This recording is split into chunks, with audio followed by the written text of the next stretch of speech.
How's it going, guys? So today we talk about the M5 again. The E60 M5 is a very special car. A lot of people say you should not own it. That does hold some truth. Depends on the owner, I guess. It's not the cheapest car in the world to run, but it's also not the most expensive. So we're going to talk about my E60 M5 and should you own a car like this. Okay, so can you own this car? Yes, you can. Should you own this car? That all depends on you. This car currently has some smaller issues. It needs some preventive maintenance. You know, the previous owner didn't know much about it. I think he knew some about it. He didn't know near as much as he needed to do all the stuff, right? These have notorious reputation for costing huge amounts to repair, massive amounts, tens of thousands of dollars for some things, if you have to rely on somebody else to repair it. So lucky for me, that's not the case at all. We can do everything here, so everything's modestly expensive, and I'll show you that stuff right now. Okay, so as you know, these cars have rod bearing issues. This car is a 2006, 507 horsepower. You get around 100,000 miles of 507 horsepower, you're gonna have to do some maintenance to it. Big horsepower car means big problems, right? Not necessarily always if it's treated correctly through the years. Some guys pull the rod bearings out and never have an issue. They look good when they pull them. This particular car is kind of an unknown, sketchy past, so we're gonna have to do that as a preventative problem so it doesn't grenade the engine. Now, in 2006, the only thing comparable to this was the LS7. They didn't put the LS7, I don't think, in anything except for a Z06. They had valve dropping issues. They had other issues associated with the larger horsepower car. Now, that was a 7-liter. This is a 5-liter. It's a tiny displacement for that much horsepower. That's 100 horsepower a liter, right? That's crazy numbers. So we had the rod bearing issue. We had the Vanos pump issue. So the rod bearing issue, we'll go back just a little bit here. The rod bearing issue is $500 if you buy the parts yourself. That's not buying from those from AutoZone or the auto parts store. That's buying those from Amazon or eBay from a known, from ARP, ACL, and companies like that. Known good companies, right? To have a shop do that, the rod bearings, I don't know the exact price, $2,000 to $4,000 I would say easily, if you could find a shop to even do it. Now the issue with the shop doing it, somebody else's hands are touching those parts. If whoever is doing that has a problem paying attention, phone rings, they go leave it, do something else, throw it back together, it's not done right. It'll come apart within minutes when they start it.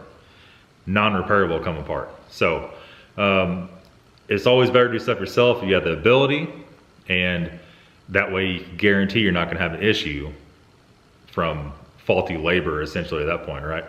The next thing is the Vanos pump. The Vanos pump is about about $1,500 for the upgraded version if you send them your old pump, right?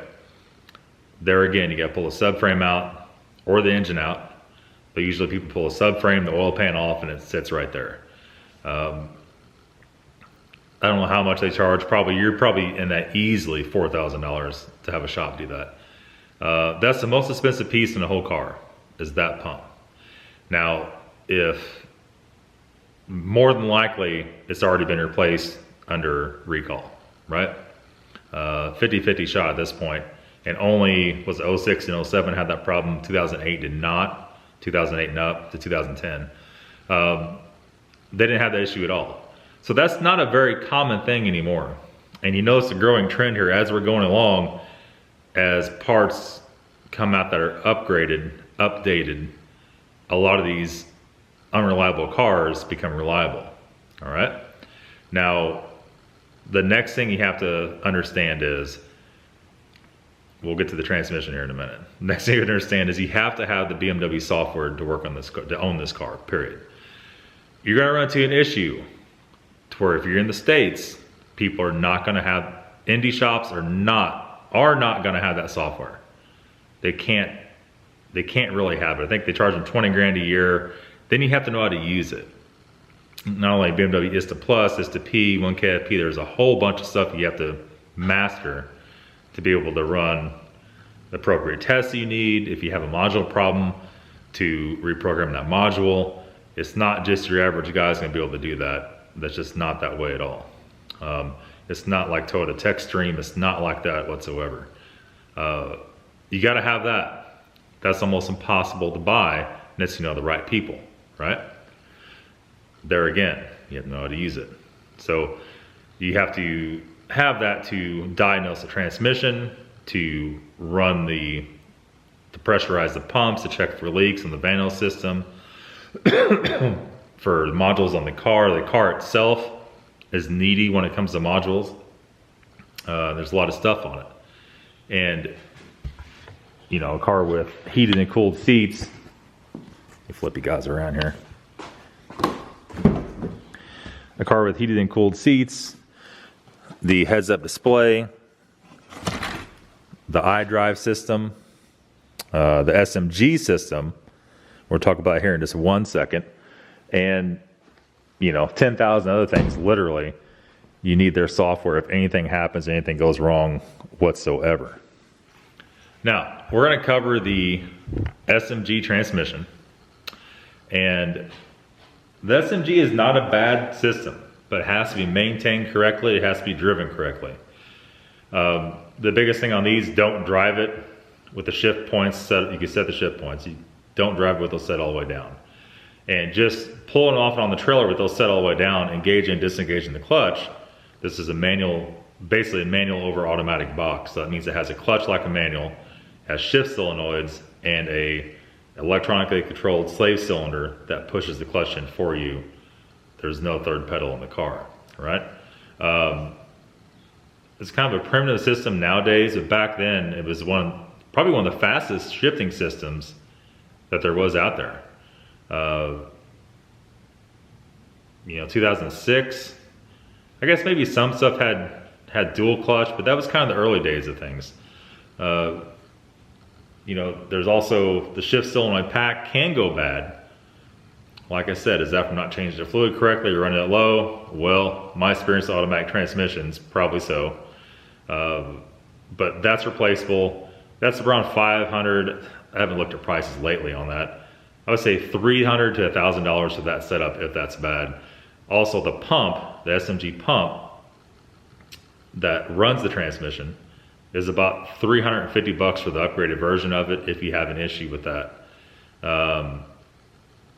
Other than that, the transmission itself really isn't that expensive. But you have to understand those numbers that it's threw out. If you take it to a shop, it's not gonna be, that's gonna be times 10, right, for that price. That's only if you could do it yourself. Do you have to have a big shop and a lift to do this car? No, you don't have to, but it makes it easier. You can't do everything. You can't do the rod bearings on the jack stands. If you get the crossbar like I have that holds the engine up. I could do that. I chose not to do that. Wait for the lift to get here and do all that. You know, it's not really a very, as far as BMWs go, it's not a very complex car. And in 2006, a lot of the American cars didn't have a lot of these issues because they didn't have a lot of the functions. They didn't have a lot of the options. They just didn't exist. You know, just a lot too on these cars. As far as body-wise, the headlights are pretty expensive to buy if you got to replace those. You should really don't have to replace these if you crash. The bumper, the M5 bumper, you can replace that. An eBay one's pretty cheap, a couple $100. An actual OEM one or a legit one's probably close to $1,000. Depends on what you want. Just exactly there. You know, E60s, as far as that goes, the chassis itself, like I said, is very needy. If you don't take care of the paint, it'll start fading, and a little bit of clear on the top is fading on this one. And you can see the specks all over, which is bird poop that's etched itself into the paint, which may or may not buff out. Window regulators, anything like that. These cars are not common for window regulators at all. And this one has a bad regulator, so that makes me just kind of wonder if probably somebody rolling the windows up and down when it's freezing cold, and usually that'll break them. That's the number one thing. It's just a car that, it's a very special car that takes very special care. It's not a difficult car to work on at all. Everything's easy to get to. The car's big enough. Nothing's cramped. Some of these other cars sitting around here are way more difficult to work on than this one. Way more. And so is it a terrible car? Should you own it? You should only own it if you have means to fix it yourself. So if your knowledge, BMW mechanical and electronics knowledge is low, you don't want to own this. If it's mediocre, you don't want to own this. If you have a very good understanding of how the software works, or know somebody that does, and you can work and fix the car mechanically with no problem, it's no problem, right? So it'll take you, just in parts, take you a couple $1,000s. You can do a lot with a couple $1,000s on this car to get everything up to par. If you just took it to a shop, dropped it off, they're gonna hit you 15, 20 grand to do that. You know, I don't know. That's what makes the cars not worth owning when you have to pay those rates. So that's gonna be it, guys. My end result is, yes, you should own it if you know how to own it. That's the best way to describe it. Thanks for watching, guys. We'll see you soon.